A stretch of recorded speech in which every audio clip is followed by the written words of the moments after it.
ফেরেশতারাও কাবা ঘরে হজ পালন করে, তবে তাদের কাবা ঘরটি পৃথিবীতে না বরং সপ্তম আসমানে অবস্থিত এবং তাদের কাবা ঘরের নাম বায়তুল মামুর। পৃথিবীর কাবা ঘরের মতো করেই ফেরেশতাদের কাবা ঘরটি তৈরি করা।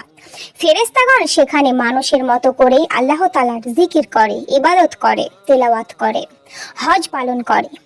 প্রতিদিন এই কাবা ঘরে 70,000 ফেরেশতা প্রবেশ করে।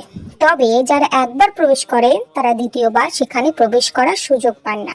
মেরাজের রাতে রাসূল সাল্লাল্লাহু আলাইহি ওয়াসাল্লাম ফেরেশতাদের এই কাবা ঘরে এসেছিলেন এবং সেখানে এসে ইব্রাহিম আলাইহিস সালামকে বায়তুল মামুরের এই প্রাচীরে হেলাল অবস্থায় দেখতে পান।